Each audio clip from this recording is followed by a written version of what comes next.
Well, as we've been reporting, Ukraine's President Volodymyr Zelensky has said this morning that he is still open to peace with Russia, but no talks should be held in the Belarusian capital of Minsk. He also gave an update as the war entered day 4. Let's hear what he had to say.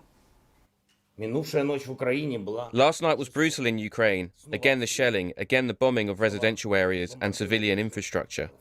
Гражданської інфраструктури. І хочу сказати вам тільки одне. Ми будемо боротися стільки, скільки потрібно. We will fight as long as it takes to liberate the country. If children are born in shelters, even when the shelling continues, then the enemy has no chance in this undoubtedly people's war.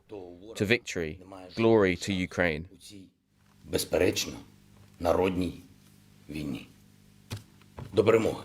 Слава Україні! President Zelensky there with that message. Well, I'm joined now by Hanna Shelest, Editor-in-Chief of Ukraine Analytica in Odessa. Thanks for joining us. What are you hearing about what's going on where you are in your region? Thank you for the invitation. I'm following not only what is happening in the city of Odessa, but also all around Ukraine due to my colleagues and my organization being stationed in different towns. On the south, as for now, it is more or less calm. Definitely, if you compare with other parts of Ukraine, we had the attempt of the landing operation during the night, but our Navy managed to counter it.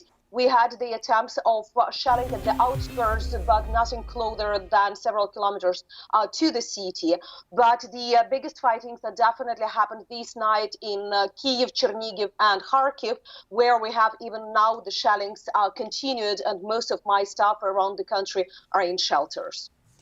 And do you have any sense of what level of civilian casualties or killings there might be? As for yesterday, we had the report of approximately 200 civilians. The numbers are definitely changing because yesterday in the evening, a lot of shellings been reported coming to the civilian objects, but also to the petrol and fuel storages. And you can imagine that the fire from the fuel storage can touch the buildings nearby, the biggest being near Kharkiv and in Vasilkiv, that is the military town not far from Kyiv, very strong explosion there.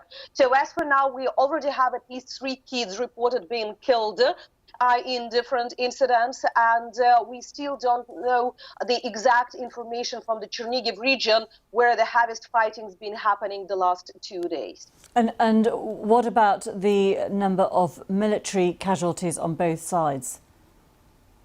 The numbers are changing constantly. At least Ukrainian side reported that the number of bodies that they have of the Russian soldiers, it is more than 3,000.